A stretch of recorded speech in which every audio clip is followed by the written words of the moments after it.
అటు తిరిగితే నేను వస్తాను. ఇటు వస్తావు మరి ఇప్పుడు వన్ షాప్ గా దొరికారుగా మరే రెగ్యులర్గా దొరకం కదా, దొరకర్లే ఇక్కడైతే అదే ఇక్కడైతే కన్ఫామ్గా ఉంటాం.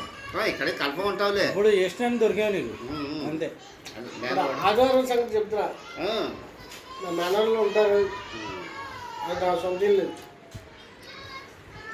మీ అక్కయ్య గారు, మీ మామగారు మందు గురించి ఆశించకపోయినా బాగా చూసారా చేసి ఒక ఇల్లు ఏదో అరే మీ నాన్న నేను పప్పాక 10 రూపాయలతో కళ్ళు దాంతో వెళ్ళి తెలుసా నీకు గుర్తుందా? నేను అప్పుడు ఇంటి పెట్టి చూస్తున్నా.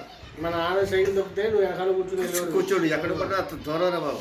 అది గవర్నోడు బాగుంటే పచ్చ పెట్టేది తొక్కుంటూ పోయాడు సైకిల్ తొక్కుని పోతే అక్కడ ఉంది.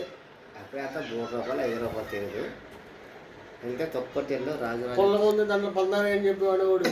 పొలం వద్ద పందరు కూడా చెప్పు దాచుకొని కొనుగోలు పెట్టుకుని సాయంత్రం తాగిన రోజులు కూడా ఉన్నాయి.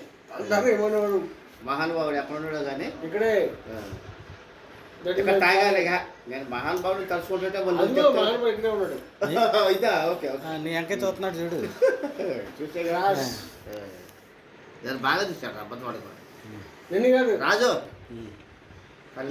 నిన్ను కాదు ఎంటైర్ నీ ఫ్యామిలీ అందరూ చూశాడు. నేను కూడా మా బాబు ఎప్పుడు వచ్చానో ఉద్యోగంలో వచ్చినా అప్పుడప్పుడు బట్టలు కొనాలి, అప్పుడప్పుడు బంధు కూడా తెచ్చుకొని తాగలేదు. కోట దాతావు 2 కోట్లు దాతావు అవో రాజు ఆ పక్కన వచ్చి చాపు నీ అన్న చేస్తే ఆ రోజు మొత్తం నిద్ర తిండి గిండి మానేసి